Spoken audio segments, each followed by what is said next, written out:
মায়ের অপারেশনের 18 লাখ টাকা জোগাড় করতেই পুলিশে যোগ দেয় অখিল। কিন্তু প্রথম রাতে সে ধরা পড়ে যায় এক ভয়ঙ্কর ষড়যন্ত্র জালে। প্রতিশোধের আগুনে জ্বলছে প্রাক্তন সেনাবাহিনী অসীন। তার হাতে বন্দি অখিলের প্রেমিকা ম্যাপ বলছে রাত 2টায় শহরের সকল ব্যাংক লুট হবে টানেলের ভিতর দিয়ে।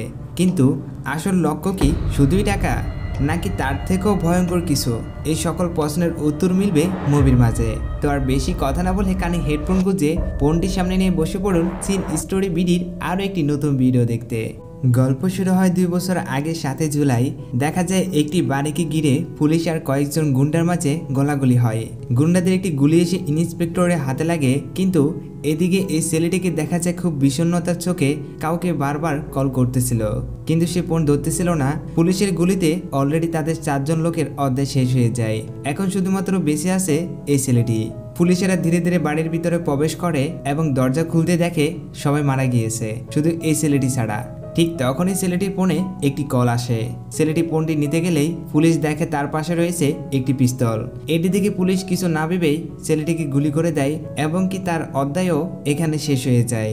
একটু পরে সেখানে ডিআইজি আসে। তখনও ছেলেটির ফোন বাজতেছিল। ডিআইজি ফোনটি রিসিভ করে কথা বলে। এরপরে ইন্সপেক্টরকে জিজ্ঞাসা করে টাকাগুলো কি পেয়েছ? ইন্সপেক্টর বলে হ্যাঁ স্যার, দ্বিতীয় ব্যাংক ডাকাতি হওয়ার টাকাটি পেয়েছি, কিন্তু প্রথম ব্যাংক ডাকাতি হওয়ার টাকা পাইনি। ডিআইজি বলে বডিগুলো ভালো করে চেক করো এবং তাদের পরিবারের কাছে হস্তান্তর করো এবং তাদের জিজ্ঞাসা করো। এরপরে ডিআইজি মিডিয়ার সামনে এসে বলে আমরা জানতে পেরেছি ব্যাংক ডাকাতি করা 5 জন এখানে লুকিয়েছিল। বিল্ডিংটি ঘেরাও করে আমরা তাদেরকে সারেন্ডার করতে বলি, কিন্তু উল্টো তারা আমাদের উপরে আক্রমণ করে। তারা যেহেতু অপরাধী আর অপরাধী যেহেতু মারাই গিয়েছে, তাই এই কেসটি এখানেই শেষ। এরপরে সিন চলে যায় 1 বছর পর 7 জুলাই একটি রাতে। দেখা যায় সেই ইন্সপেক্টর 5 জন কনস্টেবল নিয়ে প্যাট্রোলিং করতেছিল পুরো শহর জুড়ে। কিছু একটা দেখে ইন্সপেক্টর গাড়ি থামায় এবং নেমে চারপাশ দেখতে থাকে। তখনই হঠাৎ একদল লোক এসে তাদের উপরে হামলা চালায়, বেধড়ক মার মারে সে কনস্টেবল সহ ইন্সপেক্টরকে। ইন্সপেক্টর রক্তাক্ত অবস্থায় জিজ্ঞাসা করে আমি তোমার কি করেছি আর কেন বা তুমি আমাকে মারতে চাচ্ছ? লোকটি বলে শত্রুতা তোমার সাথে নয়, তোমার এই ইউনিফর্মের সাথে। আজ আমি তোমাদের যেটা উপহার দিব সেটা পুরো ডিপার্টমেন্ট মনে রাখবে। এই বলে গাড়িটিকে একটি ট্রান্সফরমারের সাথে ধাক্কা মারে। মুহূর্তের মধ্যে গাড়িটি আগুনে জ্বলে ওঠে এবং সে আগুনে পড়ে সকল পুলিশ মারা যায়। এরপরের সিনে আমরা অসীন নামের এই লোকটিকে দেখতে পাই। অসীন তার দল নিয়ে একটি বস্তি এলাকায় থাকে। তারা সারাদিন ধরে একটি বিশাল টানেল খনন করে শহরের ম্যানহোল দিয়ে নিচে নেমে, কিন্তু কেন, কি তাদের উদ্দেশ্য কেউই জানে না। এরপরে সিন বর্তমানে আসে। অন্যদিকে শহরের অন্য প্রান্তে নতুন করে শুরু হচ্ছে এক তরুণের জীবন। অখিল সদ্য পুলিশের চাকরি পেয়েছে। প্রথম দিন প্রথম দায়িত্ব, কিন্তু ভাগ্য তাকে একসঙ্গে 2 দিকে টানাটানি দিচ্ছে। মায়ের জীবন বাঁচাতে টাকা তুলতে হবে আর কর্তব্য তাকে ডেকে নিচ্ছে থানায়। থানায় নতুন 6 জন কনস্টেবল, একে অপরের অচেনা মুখ। অখিল, মানি, শ্রী 3 জন বন্ধু আর 3 জন নতুন সহকর্মী। বাহিরে তারা সবাই বসে ইন্সপেক্টরের জন্য অপেক্ষা করতেছিল। তখন এই ছোট বাচ্চাটি এসে তাদের হাতে গরম চা ধরিয়ে দেয়। চা খেতে খেতে একজন জিজ্ঞাসা করে আমাদের সবাইকে এই থানায় পোস্টিং দিল কেন? তখন এই লোকটি বলে 1 বছর আগে আমার বাবা সহ 6 জন পুলিশ একটি দুর্ঘটনায় মারা যায়, আর তাদের জায়গাটি পূর্ণ করার জন্য আমাদেরকে এখানে নিয়োগ দেওয়া হয়েছে। অন্যদিকে অসীন লোকজন নিয়ে ব্যাংক লুটের প্রস্তুতি নিচ্ছে। আসলে তারা 2 বছর ধরে এই সুড়ঙ্গটি ব্যাংক লুটের জন্যই করতেছিল। আজ রাত 2টায় তারা তাদের 2 বছরের স্বপ্ন পূরণ করতে যাচ্ছে। এরপরে অখিল তার বাইকে ফোন করে বলে আজ আমি পুলিশ স্টেশন থেকে বের হতে পারিনি, তাই মায়ের টাকাটা ম্যানেজ করতে পারিনি। কিন্তু তার ভাই বলে কোনো সমস্যা নেই, সকাল পর্যন্ত আমাদের হাতে সময় আছে। আর হ্যাঁ, হসপিটালে হয়তো ভুলে তোমার ফোনটা রেখে গিয়েছ। অনু তোমাকে বারবার কল দিচ্ছে, কিন্তু এসআই ডাকার কারণে অখিল কিছু না বলেই ফোনটি কেটে দেয়। এরপরে এসআই সবাইকে ডেকে বলে আজ ইন্সপেক্টর আসবে না, জয়নিং লেটার তোমাদের কালকে নেওয়া হবে। এটা শুনে সবাই চলে যেতে চায়, কিন্তু এসআই বলে টাকা তো তোমাদেরকে আজ থেকে দেওয়া হবে, তাই সবাই মিলে পেট্রোলিংয়ে যাও। তো এসআই এর নির্দেশে সবাই রাতে বের হয়ে যায় পেট্রোলিংয়ে। তখন দেখা যায় অনু তার বাইকে নিয়ে তার সাথে দেখা করতে চলে এসেছে। কে অনু, কি করে তাদের ভালোবাসা শুরু হয়েছে আর কেন বা অনু আজ তার সাথে দেখা করতে এসেছে, চলুন সংক্ষেপে আমরা এর পিছনে গল্প জেনে আসি। একই কলেজে পড়াশোনা করত অনু আর অখিল। একই মহল্লায় একই রাস্তায় বড় হওয়া, তাই অখিলের মনে আস্তে আস্তে অনুর জন্য এক অদ্ভুত টান সৃষ্টি হয়। একদিন সাহস করে প্রেমপত্র লেখে অখিল এবং সেই চিঠিটি অনুর ঘরে দিতেই পেয়ে যায় তার দাদি। দাদি বিষয়টি জানিয়ে দেয় অনুর বাবা মাকে এবং অখিলের বাবাকেও। শেষ পর বাবা লজ্জা এড়াতে এই জায়গা থেকে চলে যায়। এভাবেই কেটে যায় কয়েকটি বছর। কিছুদিন আগে তার বাবা ফিরে আসে পুরনো মহল্লায়। পুরনো দিনগুলো যেন আবারও ফিরে আসে অখিলের মনে। সে আবারও অনুর কাছে যেতে শুরু করে, বোঝাতে চায় সে এখনও তাকে ভালোবাসে, কিন্তু অনু তাকে পাত্তাও দেয় না। এক রাতে অখিল দেখে অনু রাস্তায় একা দাঁড়িয়ে আছে। আসলে রাস্তার বেলা এখানে প্রস্টিটিউটেরা দাঁড়িয়ে থাকে।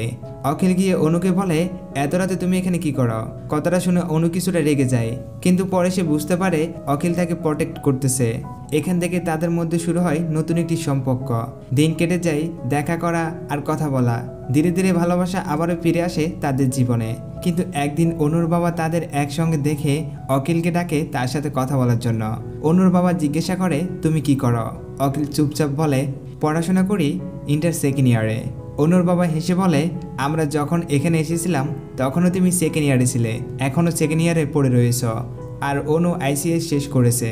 আমার মেয়েকে যদি তোমার কাছে বিয়ে দিই তাহলে তুমি তার দায়িত্ব নয়, বরং সে তোমার দায়িত্ব নিতে হবে। অখিল কিছুটা অপমান বোধ হয়ে সেখান থেকে বের হয়ে যায়। বাড়ি ফিরে অখিল ফোন করে অনুকে বলে, তোমার বাবা আমাকে এভাবে অপমান করেছে, তুমি কিছুই বললে না। আচ্ছা চল আমরা পালিয়ে বিয়ে করে নেই।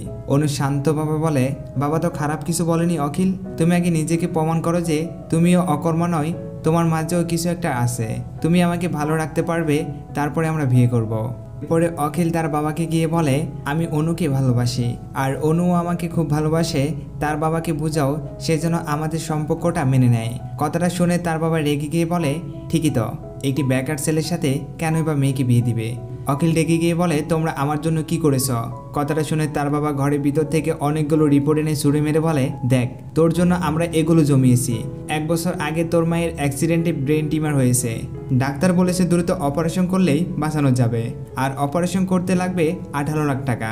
আমার সেভিংসের টাকা আর এই বাড়িটি বিক্রি করে তোর মায়ের চিকিৎসা করাবো ভেবেছি, কিন্তু তোর মা কি বলে জানিস? তার চিকিৎসায় সকল টাকা খরচ করে ফেললে তোর জন্য কিছুই থাকবে না। এখনও সে তোর কথা ভাবে, আর তুই কিনা দায়িত্বহীনের মতো কথা বলছিস। এসবের কথা শুনে অখিলের চোখ ভিজে যায় অশ্রুতে। এভাবে এতদিন সে বাবা মাকে অবহেলা করে কাটিয়েছে, এখন না হয় তাদের জন্য কিছু একটা করবে। সিন বর্তমানে আসে, তার সামনে বসে আছে অনু। অনু বলে, 2 দিন পরে আমার এঙ্গেজমেন্ট, কি করব আমি এখন? অখিল বলে, তোমার বাবাই তো বলেছিল আমি তোমার যোগ্য নয়, এখন আমার কিছুই করার নেই।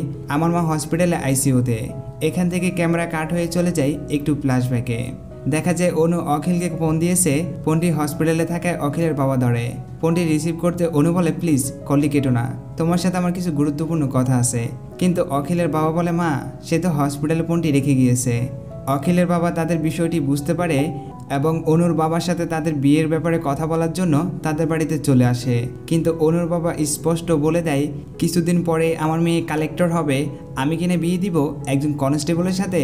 এটা কখনোই সম্ভব নয়। এভাবে অপমান করে অখিলের বাবাকে সেখান থেকে তাড়িয়ে দেয়। অনু বলে, তুমি ঠিকই বলেছ, সেদিন যদি আমরা পালিয়ে যেতাম তাহলে আজ আমাদের এমনটা হতো না। কিন্তু অখিল বলে, সেদিন যদি তোমার বাবা আমাকে অপমান না করতো তাহলে আজ আমি দায়িত্ববান হতাম না, আজ জানতেও পারতাম না যে আমার মা কতটা অসুস্থ। এখন আমি কোনোভাবে আমার পরিবারকে কষ্ট দিতে পারবো না। অখিলের কথা শুনে অনু চুপ হয়ে যায় এবং ব্যাগ থেকে একটি ঘড়ি বের করে তার হাতে লাগিয়ে দিয়ে বলে, ঠিক 12টায় আমি তোমাকে কল করব। যদি তুমি কল না ধরো তাহলে চিরতরে আমি তোমার জীবন থেকে হারিয়ে যাব। এই কথা বলে অনু সেখান থেকে চলে যায়। সবাই মিলে আবার পেট্রোলিং করতেছিল, তখন তারা দেখতে পায় ম্যানহোলের ডাকনা থেকে একজন অচেনা ব্যক্তি হঠাৎ বের হয়ে আসে। তারা ভাবতে থাকে এই লোকটি এত রাতে এখানে কি করছে। পুলিশ দেখে লোকটি দৌড়ে সেখান থেকে পালানোর চেষ্টা করে। পুলিশেরাও তার পিছু নেয় এবং ফলো করতে করতে একটি বস্তির ভিতরে ঢুকে পড়ে। বস্তির রাস্তাগুলো খুবই অদ্ভুত, ঘুরে ফিরে সবাই একই জায়গায় চলে আসে। লোকটিকে তারা তাদের নজর থেকে হারিয়ে ফেলে। কিছুটা পথ যেতে তারা এক বৃদ্ধ লোককে দেখতে পায়। তারা তাকে জিজ্ঞাসা করে, তুমি কি এখান দিয়ে কাউকে দৌড়ে যেতে দেখেছ? কিন্তু বৃদ্ধ লোকটি কোনো উত্তর দেয় না। অখিল বলে ওঠে, হয়তো লোকটি বোবা, চলো আমরা সামনের দিকে যাই। এরপরে তারা দুইজন আলাদা হয়ে আলাদা দিকে লোকটিকে খুঁজবে। তারা আলাদা হয়ে সব দিকে লোকটিকে খুঁজতে থাকে। খুঁজতে খুঁজতে অখিলদা একটি মহিলাকে দেখতে পায়। অখিল তাকে জিজ্ঞাসা করে, আপনি কি এখান দিয়ে কাউকে দৌড়ে যেতে দেখেছেন? কিন্তু মহিলাটি বলে, আপনারা এখানে কেন এসেছেন, দ্রুত এখান থেকে চলে যান। এ বলে মহিলাটি ঘরে ঢুকে দরজাটি লাগিয়ে দেয়। এভাবে খুঁজতে খুঁজতে তারা যখন বস্তির মাঝে চলে আসে তখন তারা সেখানে আসে। রমেশ তাকে জিজ্ঞাসা করে, তুমি এখানে কি করতেছ? কিন্তু আশ্বিন উত্তর না দেওয়ায় রমেশ তার কলার ধরে বসে। এতে করে সে রেগে গিয়ে রমেশকে সেখানে মেরে ফেলে। এটা দেখে সবাই খুব ভয় পেয়ে যায় এবং সেখান থেকে দৌড়ে পালানোর চেষ্টা করে। পালাতে গিয়ে তারা একজন একদিকে চলে যায়। তখন দেখা যায় ওই বুড়ো লোকটি তাদের মধ্যে থাকা একজনকে ছুরির আঘাত করে মেরে ফেলে।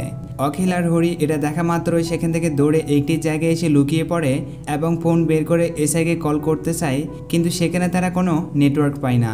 আবার এসআইয়ের নাম্বারও তাদের কাছে নেই। এখানে তারা একেবারে অসহায়।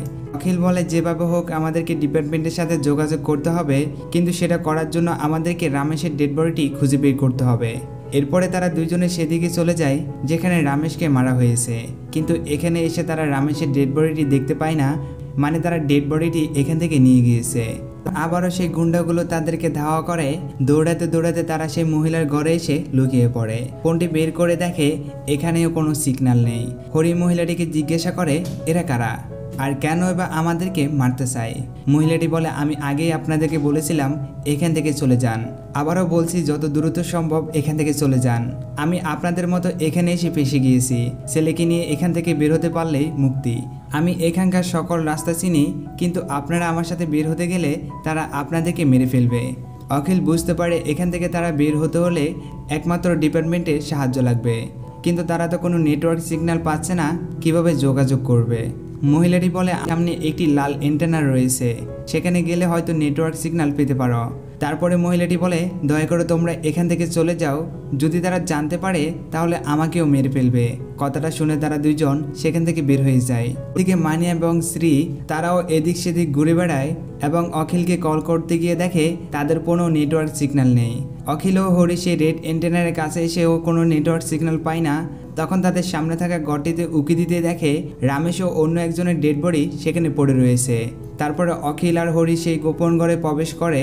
টেবিলে থাকা একটি ম্যাপ দেখে অখিল পুরোপুরি শক হয়ে যায়।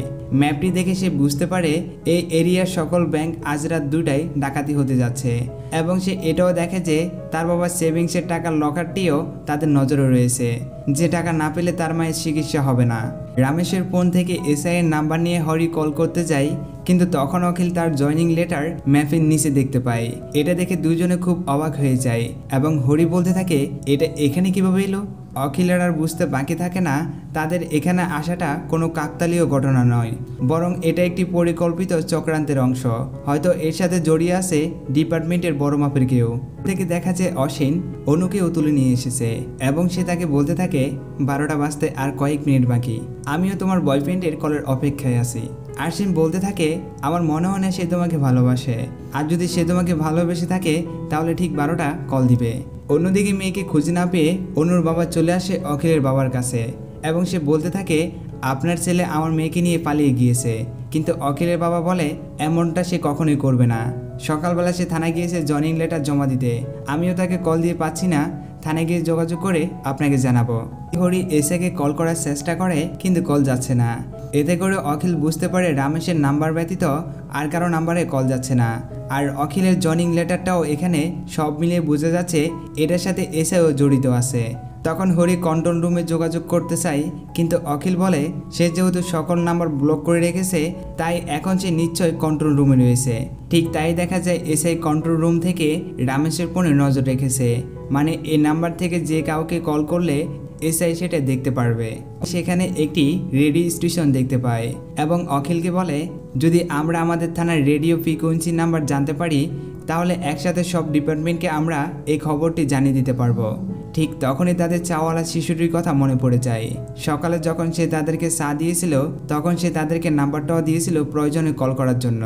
অখিল দ্রুত ছেলেটিকে ফোন করে পুরো ঘটনা খুলে বলে এবং থানায় গিয়ে ওয়াকিটকির ফ্রিকোয়েন্সির নাম্বারটি তাদেরকে জানাতে বলে, তবে খুব সাবধানে যেন কেউ সেটা বুঝতে না পারে। অন্যদিকে এসআই দেখতে পাই রমেশের ফোনের নাম্বার থেকে কারোর সাথে কথা বলতেছে এসআই দ্রুত সে নাম্বারটি ট্র্যাক করতে বলে। এসবের মধ্যে 12টা বাজতে অখিলের হাতে থাকা ঘড়িটির অ্যালার্ম বাজতে শুরু করে, কিন্তু তারপরে সে তাকে কল করে না, অনিশ্চিত ভবিষ্যতের কথা ভেবে। আশ্বিন অনুকে বলতে থাকে, আমি জানতাম সে তোমাকে কল করবে না, কারণ সে জানে কাল সকালে সূর্যটা সে দেখতে পারবে না। এদিকে চাওয়ালা ছেলেটিও চা দেওয়ার নাম করে এবং লুকিয়ে ওয়াকিটকির ফ্রিকোয়েন্সির নাম্বারটি নিয়ে নেয়। ঠিক তখনই সেই সময় ইন্সপেক্টর ফোন করে নাম্বারটি ডিটেলস বের করতে বলে। নিজের নাম্বারটি শুনে পাশ থেকে দ্রুত ছেলেটি সেখান থেকে পালিয়ে যায় এবং অখিলকে কল করে ওয়াকিটকির ফ্রিকোয়েন্সির নাম্বারটি বলে দেয়। অখিল বলে, ফোনটি অফ করে আজ রাতটা তুমি অন্য কোথাও থাকো। ফ্রিকোয়েন্সির নাম্বারটা তো পেয়ে গেল, কিন্তু তাদের কাছে তো ওয়াকিটকি নেই। এই জন্য দুজনে প্ল্যান করে গুন্ডাদের মধ্যে থাকা একজনকে আক্রমণ করে, কিন্তু তার কাছে ওয়াকিটকি ছিল না। ঠিক তখনই মানি ও স্ত্রী আকিলকে খুঁজতে থাকে এবং দূর থেকে সেই বয়স্ক লোকটিকে দেখতে পায়। তারা পিছু পিছু গিয়ে লোকটিকে ডাকতে যাবে, ঠিক তখনই অখিল টেনে সরিয়ে নেয় এবং পুরো ঘটনা তাদেরকে খুলে বলে। পুরো ঘটনাটি জানতে পেরে মানি ও স্ত্রী হতবাক হয়ে যায়। এদিকে অখিলের বাবা পুলিশ স্টেশনে এসে অখিলের কথা জিজ্ঞাসা করে। ইন্সপেক্টর বলে তারা নাইট ডিউটিতে গিয়েছে, ফিরে আসলে আপনাকে কল করে জানাবো। ইন্সপেক্টর বিষয়টি সিআইকে জানায় এবং বলতে থাকে, সবকিছু আমাদের প্ল্যানের বাইরে হচ্ছে। তার বাবা এসেছে, আজ চাওয়ালা ছোট বাচ্চাটিকেও খুঁজে পাওয়া যাচ্ছে না। মানে এই সব কিছুর সাথে এসআই, সিআই, ইন্সপেক্টর সবাই জড়িত আছে। এদিকে একটি ওয়াকিটকির জন্য সবাই মিলে প্ল্যান করতে থাকে।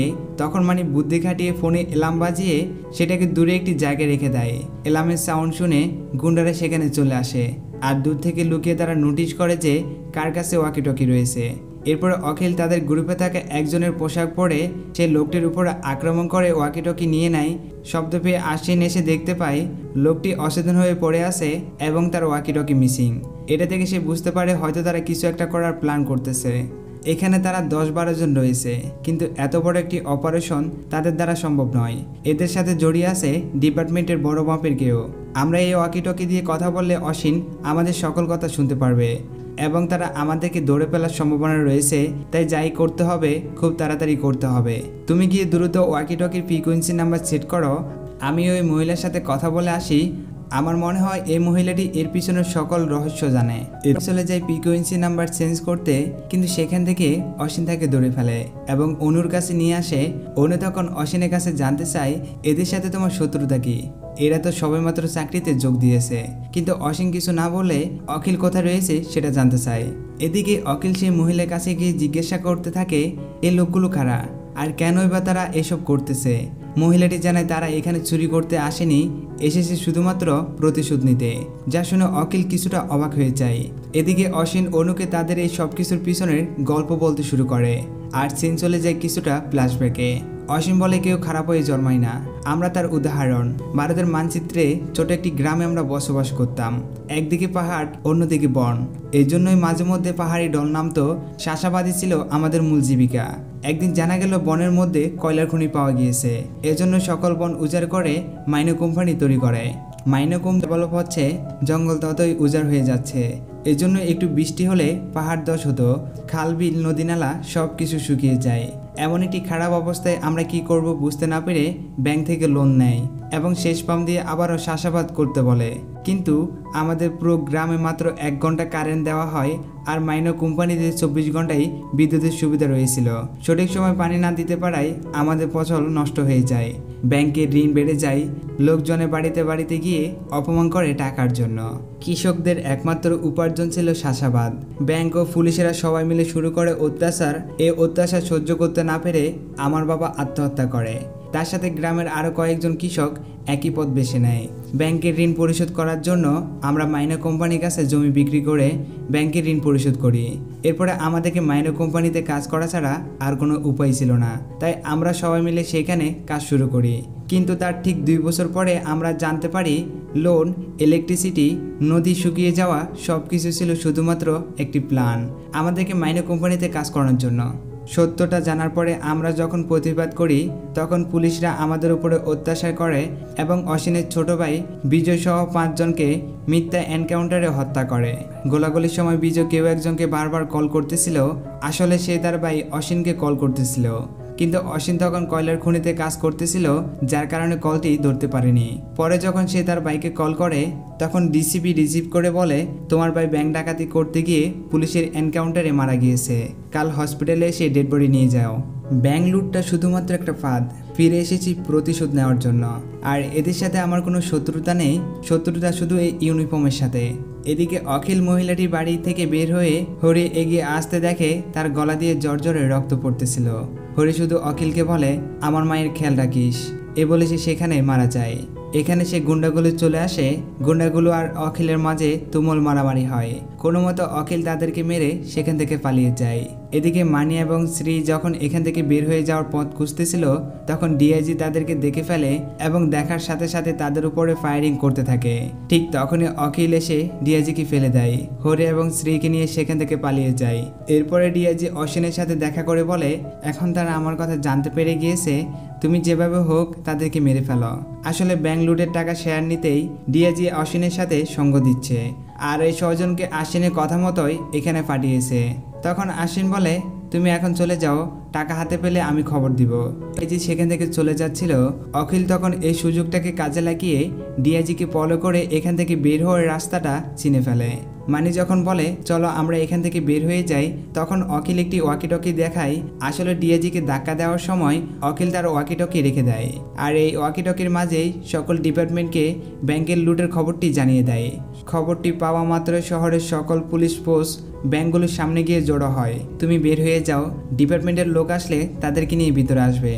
আমি ভিতরে আটকে থাকা ওই মহিলা বাচ্চাকে নিয়ে আসি, তাই মানিকে বাহিরে পাঠিয়ে দিয়ে অখিল আবারও ভিতরে প্রবেশ করে এবং সেই মহিলাটির কাছে গিয়ে বলে, আমরা বাহিরে যাওয়ার রাস্তা খুঁজে পেয়েছি, তাড়াতাড়ি তুমি আমার সাথে চলো। তবে মহিলাটি বলতে থাকে, অনু নামের একটি মেয়েকেও ধরে নিয়ে এসেছে, পারলে মেয়েটিকেও বাঁচাও। অনুর নামটা শুনতে পেয়ে সে বুঝতে পারে অখিলের জন্য অনুকে এখানে তুলে আনা হয়েছে। মহিলাটি তাকে লোকেশন বলে দেয়, অখিল দ্রুত সেখানে চলে আসে। আর এখানে দেখা যায় অখিল সে মহিলাটিকে বিশ্বাস করে যে অনুকে বাঁচাতে এসেছে। এই মহিলাটি আর কেউ নয়, অশ্বিনের স্ত্রী গঙ্গা। আর গঙ্গা যা কিছু করেছে সব কিছু ছিল তাদের একটি প্ল্যান। তারা প্ল্যান করে অখিলকে এখান পর্যন্ত নিয়ে এসেছে। অশ্বিন তাকে ডিপার্টমেন্টের লোকেরা টাকার লোভে তোমাদেরকে এখানে পাঠিয়েছে, কিন্তু সবার মনে একটি প্রশ্ন, অশ্বিন এবং অখিলের মাঝে কানেকশনটা কোথায়? সিন চলে যায় ফ্ল্যাশব্যাকে। যেদিন পুলিশ অশ্বিনের ভাই বিজয়কে এনকাউন্টার করেছিল, পুরো শহর জুড়ে চলছে চেকপোস্ট। দুটি ব্যাংক ডাকাতি হওয়ার কারণে সেই চেকপোস্টে অখিল ও তার বাবা মাও দাঁড়িয়ে আছে, কারণ তাদের গাড়ির কাগজ ছিল না। ঠিক তখন বিজয় ও তার বন্ধু একটি বাইক নিয়ে সেই চেকপোস্টে আসে। পুলিশ তাদেরকে চেক করতে গেলে তারা পুলিশের উপর আক্রমণ করে সেখান থেকে পালিয়ে যেতে থাকে। যাওয়ার সময় স্কুটিতে ধাক্কা লাগে, অখিলিমা পড়ে গিয়ে মাথায় অনেক আঘাত পায়। এতে করেই তার মাথায় টিউমার হয়েছে, যার কারণে সে এখন আইসিইউতে। অখিল দ্রুত একটি অটোতে তুলে তার মাকে হসপিটালে পাঠিয়ে দেয়। এরপরে বিজয়দেরকে ফলো করতে থাকে। পুলিশ তাদেরকে ধরার জন্য পিছু দেওয়া করে, কিন্তু তারা একটি আবাসিক এলাকায় ঢুকে পড়ায় পুলিশ তাদেরকে ধরতে পারে না। কিন্তু অখিল তাদের পিছু পিছু সেখানে চলে আসে। অখিল ভিতরে প্রবেশ করতেই তারা এলোপাতাড়ি তার উপরে গুলি চালায়। অখিল কোনো মতো বের হয়ে দরজাটি লাগিয়ে দেয়। এরপরে পুলিশ এসে তাদেরকে এলোপাতাড়ি গুলি করে। তারপরে কি হয়েছে তা আমরা মুভি শুরুতে দেখতে পেয়েছি। অন্যদিকে অশ্বিন বলতে থাকে, সেদিন যদি তুমি পুলিশকে ইনফর্ম না করতে তাহলে আজ বিজয় বেঁচে থাকতো। এই জন্য আশ্বিন অখিলকে টার্গেট করে এখানে নিয়ে এসেছে প্রতিশোধ নেওয়ার জন্য। সুযোগ বুঝে অখিল আশ্বিনের উপরে আক্রমণ করে বসে। অন্যদিকে শ্রী ও অশ্বিনের লোকদের সাথে লড়াই করতে থাকে। মারামারির এক পর্যায়ে বৃদ্ধ লোকটি শ্রীয়ের পেটে ছুরি ঢুকিয়ে দেয়। মারামারিতে অখিলও কিছুটা আঘাতপ্রাপ্ত হয়। অখিল সেখানে থাকা সবাইকে মারধর করে শ্রী আর অনুকে নিয়ে সেখান থেকে দ্রুত বের হয়ে আসে। তবে বাহিরে আস্তে আস্তে শ্রী চলে যায় না ফেরার দেশে। অন্যদিকে ব্যাংকে ঢুকে দেখে লকারগুলো ফাঁকা, তাদের মধ্যে নেই কোনো টাকা। মানে সকল টাকা চুরি হয়ে গিয়েছে। আর সকল ব্যাংকের মধ্যে বড় একটি সুড়ঙ্গ দেখা যায়। ডিআইজি সবাইকে সেই সুড়ঙ্গ দিয়ে ভিতরে প্রবেশ করতে বলে, তাই সকল পুলিশ ব্যাংকের সেই সুড়ঙ্গ দিয়ে ভিতরে প্রবেশ করতে থাকে। পুরো শহরের আসা যাওয়ার রাস্তা বন্ধ করে দেওয়া হয়। অখিলের তখন গঙ্গা ও অশ্বিনের কথাগুলো মনে পড়তে থাকে যে গঙ্গা বলেছিল তারা এখানে চুরি করতে আসেনি, এসেছে শুধু বদলা নেওয়ার জন্য। তখন সে থানায় ফোন করে 2 বছর আগের ব্যাংক ডাকাতির কেস সম্পর্কে জানতে চায়। কনস্টেবল তাকে জানায় আশ্বিন মূলত আর্মিতে এক্সক্লুসিভ এর কাজ করত। বিস্ফোরণে আঘাতের দুর্ঘটনায় তার ডান পায়ে সমস্যা হয়। এ কারণে সে গ্রামে ফিরে আসে এবং কয়লার খনিতে সে একই বিস্ফোরণে কাজ করত। এটা শুনে অখিল বুঝতে পারে সে যেহেতু এগুলোতে এক্সপার্ট, সে সুড়ঙ্গতে রয়েছে অন্য কোনো এক মাস্টার প্ল্যান। এদিকে সুড়ঙ্গর কিছুটা সামনে আসতে দেখে লুট করা সকল ব্যাংকের টাকা পয়সা সোনাদানা সবকিছু একই জায়গায় রয়েছে। অখিল বুঝতে পারে এই সব কিছুর পিছনে রয়েছে অন্য কোনো একটি প্ল্যান। তাই সে সকল পুলিশকে সে টানেল থেকে দ্রুত বের হয়ে আসতে বলে। আশিন এটা বুঝতে পেরে বিস্ফোরণ ঘটিয়ে সকল টানেলের দরজা বন্ধ করে দেয়। এতে করে পুলিশরা সেখানে আটকা পড়ে যায়। অখিল কিছু বুঝতে পেরে আবারও সে বস্তিতে ফিরে আসে সবাইকে বাঁচানোর জন্য, এবং এখানে অখিল আশিনের লোকদের সাথে তুমুল ফাইটিং হয়। মারামারির এক পর্যায়ে অখিল সে বৃদ্ধটিকে মেরে ফেলে এবং আশিন যখন বিস্ফোরণ ঘটাতে যাবে ঠিক সেই সময় অখিল তাকেও গুলি করে একেবারে শেষ করে দেয়। গুলির সাউন্ডে সবাই নিস্তব্ধ হয়ে যায়। তার স্ত্রী বের হয়ে এসে দেখে মাটিতে লুটে পড়ে আছে তার স্বামী। এটা দেখে সেও বিস্ফোরণ ঘটাতে যায়, অখিলও তার পায়ে গুলি করে। আর পাশে দাঁড়িয়ে তাদের ছোট বাচ্চাটি বাবা মায়ের নিতর দেহর দিকে তাকিয়ে থাকে। এভাবে অখিল টানেলে আটকে থাকা সকল পুলিশ কর্মীকে উদ্ধার করে। সিন চলে যায় পরের দিন সকালে। ডিসিপি এসে তাকে জিজ্ঞাসা করে, সরি, তোমার নাম যেন কি? অখিল একটি দীর্ঘ শ্বাস ফেলে বলে, তারা যখন বিপদে পড়েছিল, তাদের সাথে যখন অন্যায় করা হয়েছিল, তখন যদি আমরা তাদের পাশে দাঁড়াতাম হয়তো আজকে এমনটা আমাদের দেখতে হতো না। এরপরে ডিসিপি মিডিয়ার সামনে এসে বলতে থাকে মূল অপরাধী এনকাউন্টারে মারা গিয়েছে আর বাকি অপরাধীদের অ্যারেস্ট করা হয়েছে। তাই এই কেসটি এখানে শেষ আর এই অসাধারণ মুভিটির এখানে সমাপ্তি হয়। আশ্বিন বারবার বলেছিল তার সমস্যা শুধু পুলিশের ইউনিফর্ম নিয়ে, কোনো মানুষের সাথে নয়। এটি সমাজে সেই কঠোর সত্যকে তুলে ধরে যে কোনো পদ বা ক্ষমতা মানুষকে ভালো বা মন্দ করে না, ব্যক্তিগত নৈতিকতা এবং সিদ্ধান্তই আসল পরিচয়। এই গল্পে যেমন সৎ পুলিশ ছিল তেমনি বিশ্বাসঘাতকও ছিল। তো বন্ধুরা, ভিডিওটি আপনাদের কাছে ভালো লাগলে একটি লাইক করবেন। আজ চ্যানেলে নতুন দর্শক হয়ে থাকলে চ্যানেলটি সাবস্ক্রাইব করে আমাদের পরিবারের একজন সদস্য হয়ে যাবেন। তো বন্ধুরা, চলে যাচ্ছি না, আবারও ফিরে আসবো নতুন কোনো ভিডিও নিয়ে। ততক্ষণই ভালো থাকুন, সুস্থ থাকুন, প্রিয়জনের খেয়াল রাখুন।